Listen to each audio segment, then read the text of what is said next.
Well, the Trump administration's nominee for FAA administrator was on Capitol Hill today to face questioning on his potential policies, including pilot training rules and flight safety overall. Yeah, Channel 2's Ron Plant says more on this hearing for Brian Bedford, who faces some tough questioning today with many safety issues facing the Federal Aviation Administration. Ron?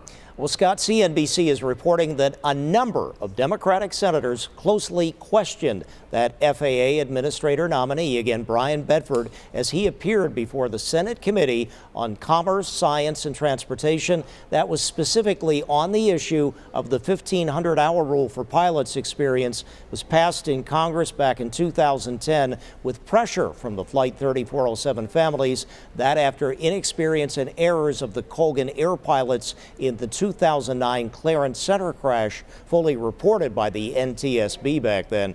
Brian Bedford, as the former CEO of Republic Airways, which flies those regional jets into Buffalo and elsewhere, told NBC News back in 2022 that he feels the Republic Lift Academy training program was rigorous enough, sufficient to adequately train airline pilots like the military program, with the idea of 750 hours being sufficient as it is for the military. Bedford grilled today by Democratic Senator Tammy Duckworth of Illinois, who was a former Army helicopter pilot, and that question of keeping the 1,500 pilot experience rule, that all came up.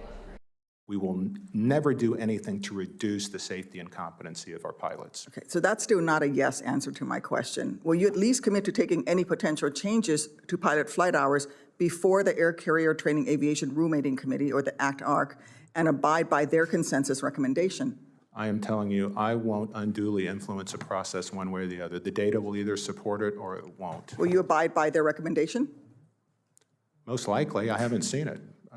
I can't commit to things that I don't know. Okay. Now, we're seeking to reach out to members of the 3407 family group who, according to CNN, were at that hearing for Bedford to advocate for the 1,500-hour rule, as they have done through the years. Republican Congressman Nick Langworthy of the 23rd District, representing Clarence and other portions of Western New York, has also said the 1,500-hour rule should be maintained as it was the law passed by Congress. On your side, Ron Plants, Channel 2 News.